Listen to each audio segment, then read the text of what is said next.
Welcome, everybody. I can't believe we are days from saying it is April 1st. And this is no April Fools. We are going to talk about first and foremost everything you're seeing in the news and the headlines and the articles. First, we want to say this isn't approved or finalized yet. And second, please tune in because it's not all about the headlines. And we're going to debunk a few of those headlines, right? That's right. Welcome, April. It's great to talk to you again. We're almost to April. Thanks, Aubra. Thanks for having me today.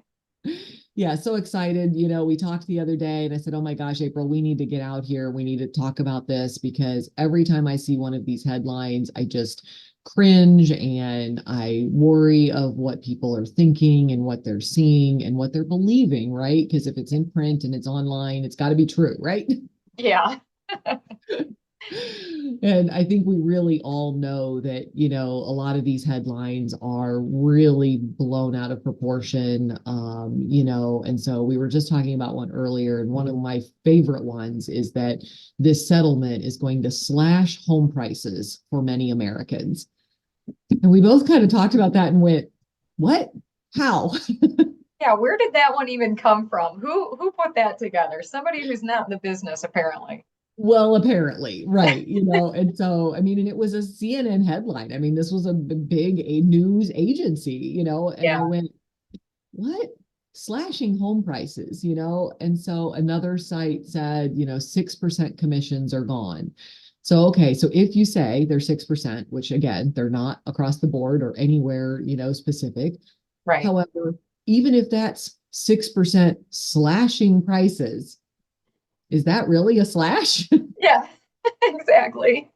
So it's like, okay, again, trying to capture people, trying to get, the fear and catch the headline, right? And the Um, clicks and everything else. And I think a lot of people don't know it's always been negotiable. It's always been right, that. right. We have flat fees sometimes, we have a percentage, we have a different percentage for different things sometimes. There's different percentages in different markets or different Yeah. brokerages.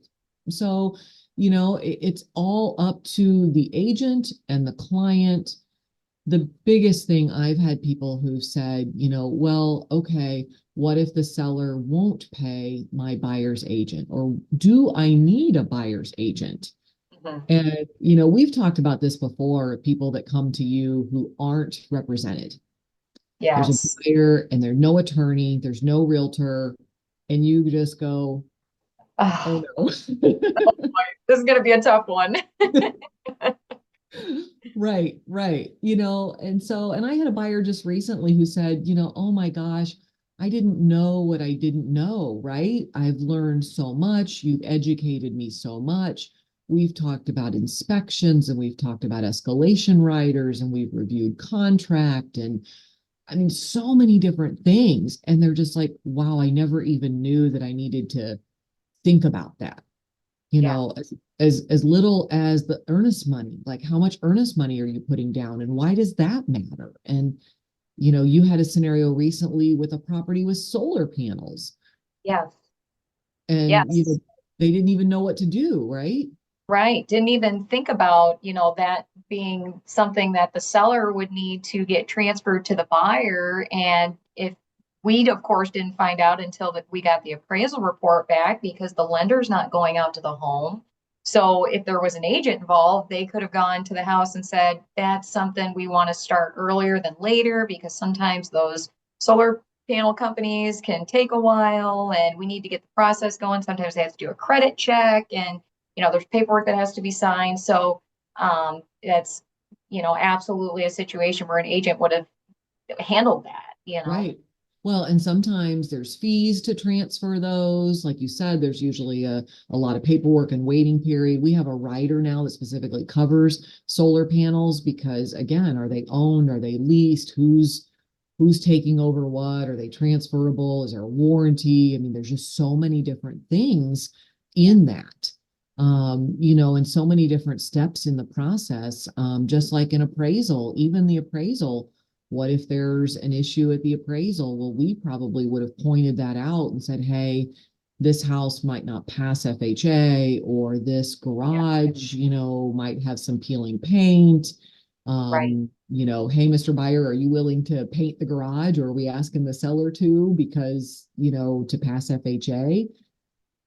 They wouldn't know that, right?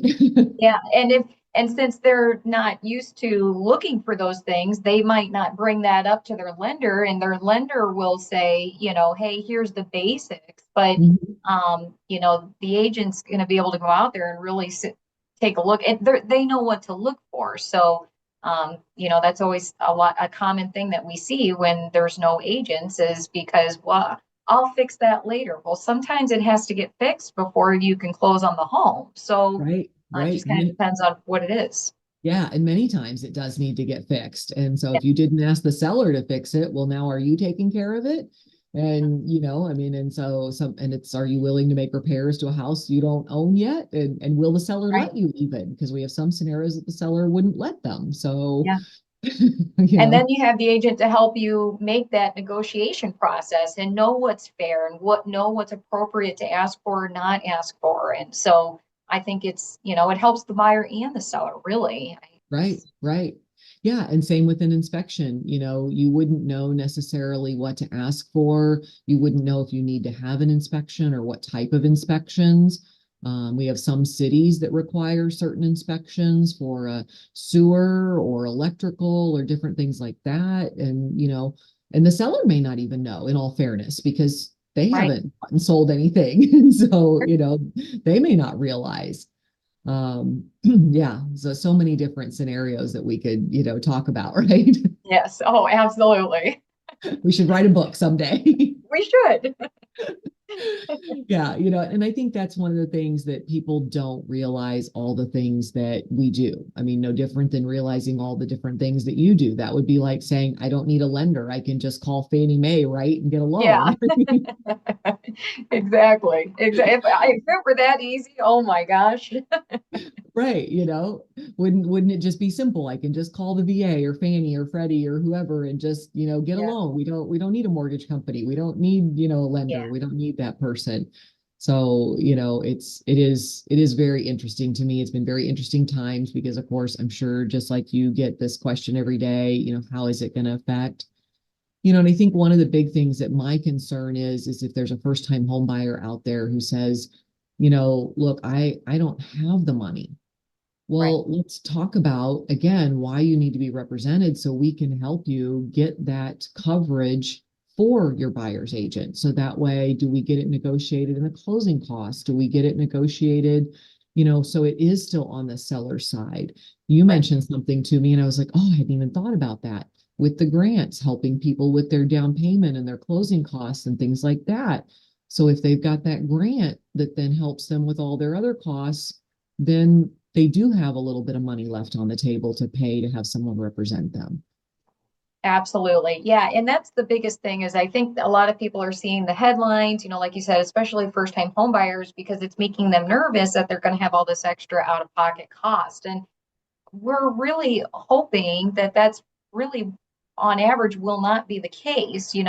If things continue smoothly, the seller's going to understand the importance of, why that would lower the pool of buyers that you would be able to, how many offers that you're going to get, especially for first time home buyers who need the grants. But if that happens, if we have that run into that, then just know that there are things in place, such as the grants, that can help pay for the down payment and closing costs.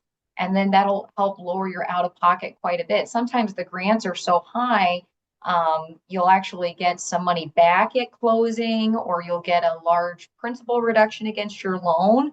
So absolutely, you can also ask the seller to help pay for closing costs. So that's another great way to utilize those funds. So there's ways in place to help. So I definitely wouldn't want the headlines to make anybody nervous about what they're going to do. Let the professionals who do this every day worry about that. They'll be the ones to guide you, teach you what to do, what's appropriate, how to handle it. So trust in us. Yeah, absolutely. And that's, so true that, I've had sellers who've already said, well, wait a minute, why do I need to have a buyer's agent? Why am I paying that person? Why do I want to have somebody working against me? Well, first, 70 or more, almost 80% of the buyers out there are getting a loan of Mhm. some type. And so if they're getting a loan, then they're going to have to look at all those closing costs and all those fees. And where is that commission getting put on there? And at the end of the day, excuse me, at the end of the day, the buyer's really paying it because they're negotiating that in the sale price of the house. Mhm. So, at the end of the day, if they're going to come in the contract, because it's now in our contract, how much is the seller being asked to pay towards that buyer's brokerage? And so it's all getting negotiated in the dollar amount, right? Right. So, it is definitely something that, both sides a little misunderstanding of, again, what we all do, who's representing who, and why, we've talked about all these different scenarios, and those are just a few examples of why you want to be represented, and why you need that professional, and need that advice. And Yeah. so one of the other things too I wanted to bring up to people is that you've seen a lot of headlines of sellers reaching this landmark settlement, and there's millions of dollars. And I had two different people who then reported and said, with the number of sellers that were in this suit, most of the sellers are going to get $10. But several of the attorney companies are getting $80 million. And yet we think that the commission was too much. Yeah. and and it Yeah. just kind of scratched my head and went, okay, the attorneys can settle and get $80 million for one company, for one legal company. And that's multiple of them each getting that. Mhm. But the sellers can get $10.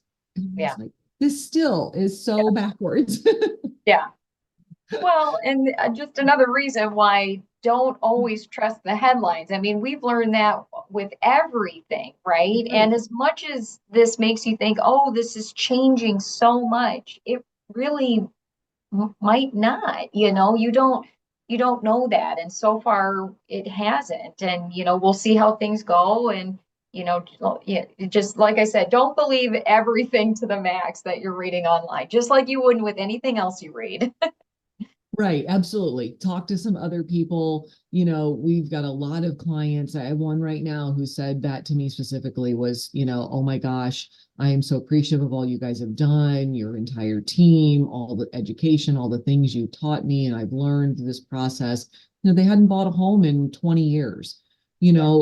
It's not something you do every day, but yet it is the top 3 or 4 most stressful times in your entire life, Yeah. probably the biggest investment you're going to make in your life, and Yes. you don't want to be represented.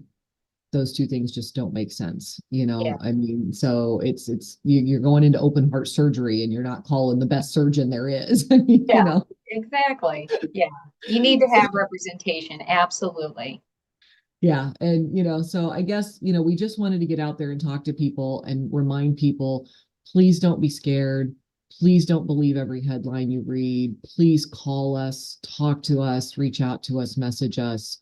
We're all here to help and give advice and try and answer all this, crazy, scary, and at the end of the day, it also isn't finalized and it also isn't approved. And there may be changes still between now and when it does get approved.